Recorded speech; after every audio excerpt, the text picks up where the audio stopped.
नमस्कार।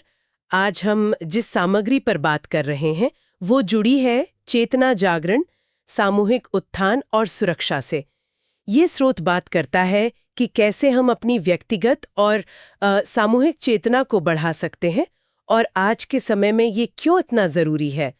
तो चलिए इस पर थोड़ी गहराई से बात करते हैं, समझते हैं कि स्रोत के मुख्य विचार क्या हैं। शुरुआत में ही स्रोत कहता है कि ये चेतना के स्तर को ऊपर उठाने का समय है, एक तरह का जागरण।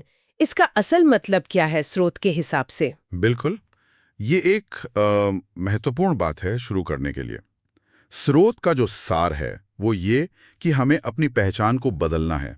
मतलब जो अहंकार आधारित मैं है उससे हटकर ज्ञान आधारित स्व की ओर जाना है। अच्छा। सरल शब्दों में कहूं तो लेने वाली सोच से हटकर देने वाले भाव पर ध्यान देना।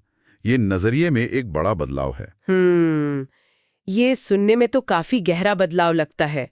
क्या स्रोत कुछ व्यावहारिक तरीके भी बताता है इस बदलाव को लाने के, चेतना बढ़ाने के? हाँ, जरूर। स्रोत कुछ रास्ते दिखाता है, जैसे कि आध्यात्मिकता की तरफ जाना, परमात्मा से या कह लें ब्रह्मांडीय ऊर्जा से जुड़ने की कोशिश करना, और खास तौर पर ध्यान यानी मेडिटेशन और जप यानी चैंटिंग का अभ्यास करना। अच्छा। ये तरीके हमें अपने अंदर से जुड़ने में मदद करते हैं। आपने जप की बात की, तो क्या स्रोत किसी खास मंत्र या जप के बारे में भी बताता है? कोई सुझाव?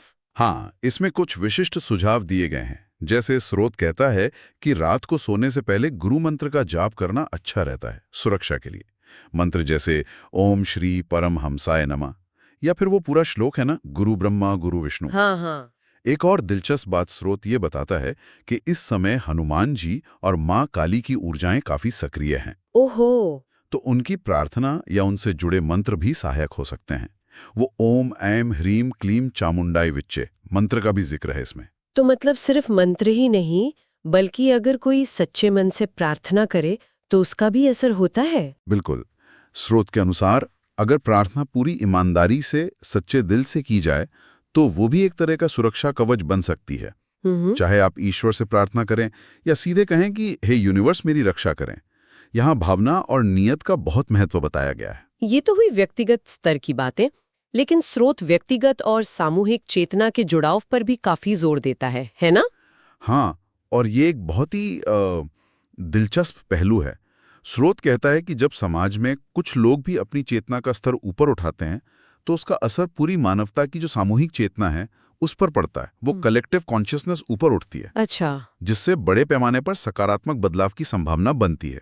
मतलब कुछ थोड़े से लोगों का प्रयास भी पूरी मानवता को प्रभावित कर सकता है। ये काम कैसे करता है, कुछ बताया है स्रोत ने? स्रोत इसे ऐसे समझाता है कि ऊर्जा का स्तर मायने रखता है।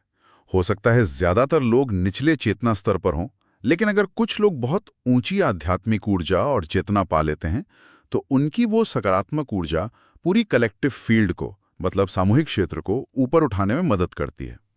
ये एक तरह का एनर्जेटिक लेवरेज है। और इसी सिलसिले में स्रोत कुछ बाहरी मदद या शक्तियों का भी जिक्र करता है।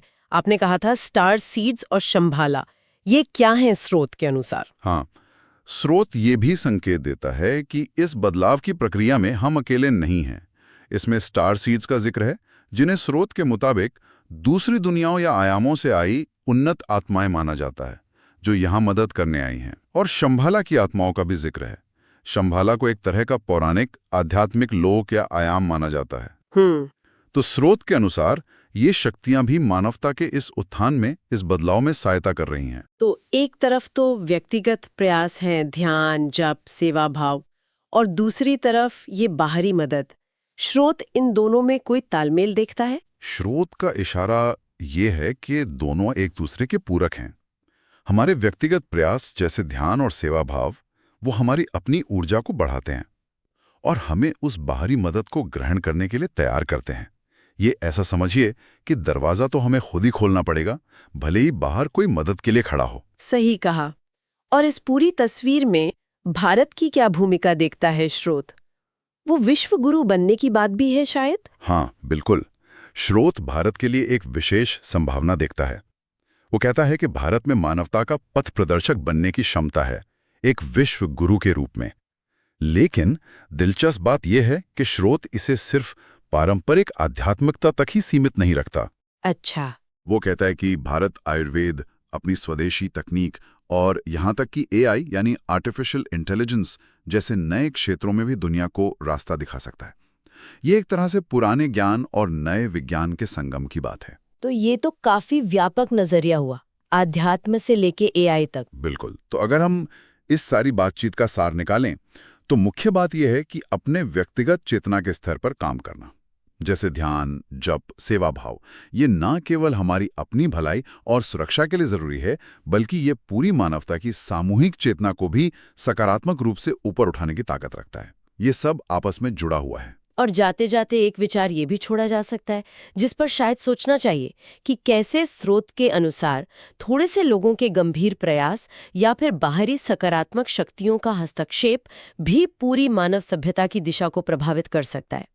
ये विचार कि छोटे समूह भी इतने बड़े पैमाने पर असर डाल सकते हैं, ये वाकई सोचने वाली बात है।